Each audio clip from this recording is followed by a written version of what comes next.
people tried to steal you. Tried to ride you away.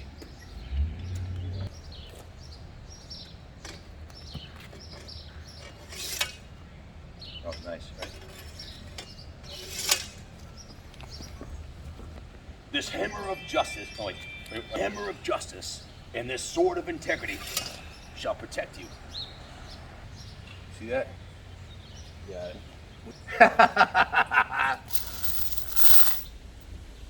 That's the audio.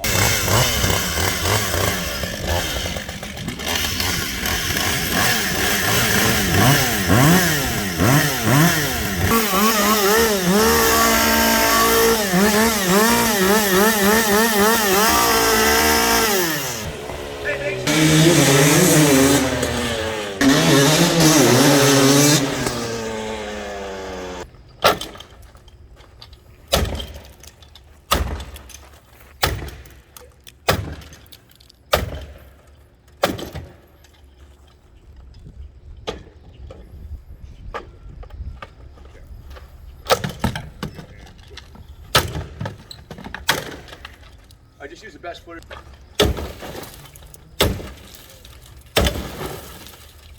Alright. What happens when you try to steal a Gasgas? You want to steal my bike? Protect you! Are you ready?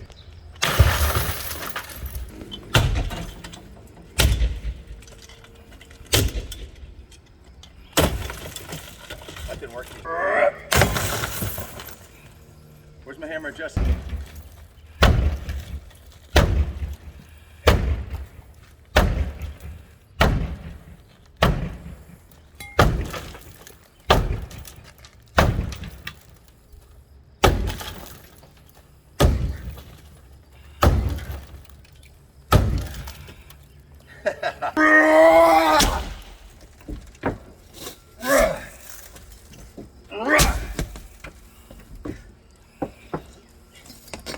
Okay.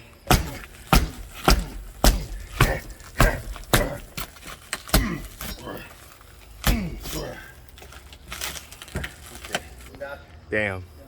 Guys, look at that. Friday night, me and my mechanic Steve and my girlfriend were just cruising around, stone cold sober, because we had a race Saturday through Manchester by the Parkade, and I had just painted my van, full custom paint job, and these dudes come up at a stoplight and they're like giving us a funny look, you know, talking smack, and I was like, fuck you, and drove away, and they drove up to us and threw a fucking beer bottle right on the side of my car, my van with a brand new paint job, and that was all I had was my van, and I was like, okay, it's on. So we were pulling on the highway. I got off the next exit, had them follow me to a secluded neighborhood where I knew there wouldn't be no one to save them, and I was doing about 40 miles an hour, and I slammed down my brakes. They were in a Mustang, and I'm in a GMC 1-ton van. I slammed on my brakes, and they fucking slammed into the back of the van, and all four of their hubcaps went rolling by me.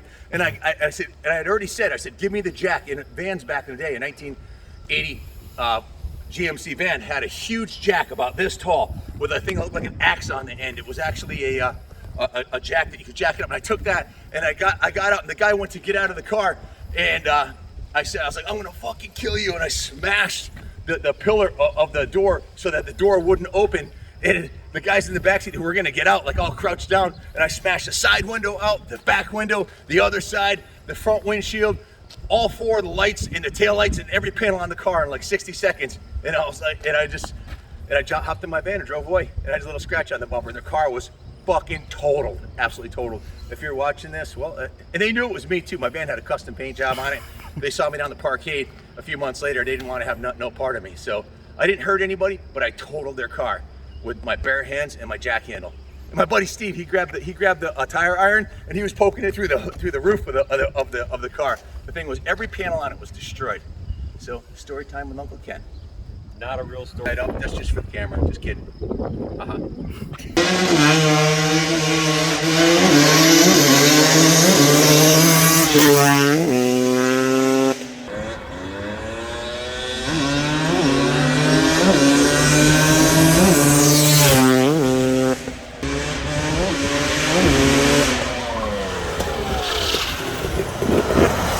Down your homes, lads! It will be the Dyno!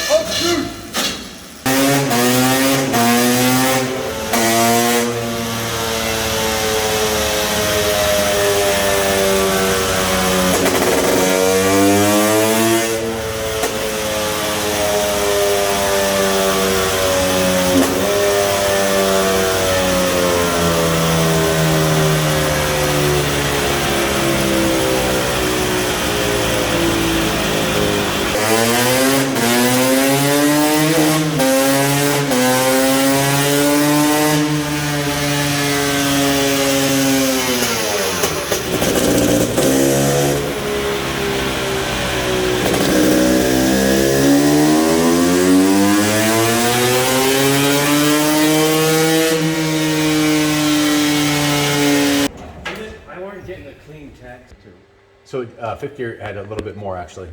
41.94. It was about the same, really. The last run is always the red one. Oh, okay. It always comes up, defaults to red, the last run. The last one was sixth gear. Yeah. So the most horsepower was 41.94. CR 500s in proper tune with a pipe on them are putting down 52, 53 horse. Multiple dyno runs with them with stock porting, 52, 53 horse. So I'd say that's a pretty good start. We wanted to give you guys a base run so you know what this thing's pulling stock before we put the 500 kit on it. Stay tuned because we're gonna take this thing apart and put the BRC 500 kit on it next. I'll tell you what, that new power valve, the TPI, look at that dyno. You like the chart, Jeff? That's a nice smooth graft right there. That So is quite the graph. yeah, we didn't sample the fuel, but when we get done with this 500 crit, we're going to check everything out. Yeah, we're taking it apart, so there's no sense to do that, but it does run beautiful. Now this engine was built for hard enduros, for off-road, and with the stock pipe on it, it was a little bit, it's a stock exhaust, but just the only thing that's been changed on this thing was the muffler, and John Adamy adjusted the power valve to its lightest setting, so the power valve opens quicker. But this thing will crawl up the side of a mountain at 25 to 3,000 RPM. It's set up for enduro riding, So riding. guys, this has a little bit heavier flywheel for enduro riding. It also has enduro gearing. So it's geared super long. Jeff, how fast can you get going there? Well over 80 miles an hour. Yeah, there. 87. Yep, almost, up to 87 miles an I've hour. had it up to 75 myself, and there's plenty left, plenty. So I don't know what the top speed is on it, but it's got to be close to 90, right? So Junior, go over some of the technical specifications of this pipe from top to bottom on the engine. Definitely. It's a laser cut robot welded chromoly chassis with some great flex to it. This engine is something to write home about. Crankshaft, of course, balanced to the highest standard. This engine is counterbalanced, fighting the vibration. It has an electronic power valve. I tell you what, I've ridden many bikes on the dyno, and riding this thing just now, it was so smooth I couldn't believe it. Yeah, there's virtually no vibration. No It's counterbalanced. They're fuel injected, twin injectors for perfect combustion. And of course, the factory management is on point. The air fuel is dialed on this bike. And they're also oil injected. So that means at idle, you're getting less oil than it is up top. This is a perfectly efficient two-stroke proven technology here. And just state of the art everywhere you look. BrakeTech brakes, BrakeTech hydraulic clutch. They come with forged clamps and of course the WP forks. Junior, did you mention it's a 6-speed transmission? Show And the us. EC models come with a 6-speed transmission. 87 miles an hour on the dyno. Now you could be cruising on the highway at 70 miles an hour, bang 6th gear. This thing it'll run all day long at 55, 65 miles an hour at highway speed. And it is the oil injection. There's enough oil to go 3 gas tanks on this thing. So you could ride this thing to the beach and not bring the oil to you. It's an aluminum subframe. Of course, the KTM group trademark the quick open air filter, which is just ridiculous. 13-second air filter change. For race day, it's invaluable. You could do that while you fill the tank in it during a hard enduro outage in the 60 race. Jetting issues are a thing of the past. There is no jetting. It's fuel injected. It adjusts itself. This is really a turnkey, extremely low maintenance two-stroke. This is the future, guys. Bulletproof, reliable. This is the future. This is the largest production, mass-produced two-stroke that I know of today. The 300cc for off-road, the 300cc Gasgas.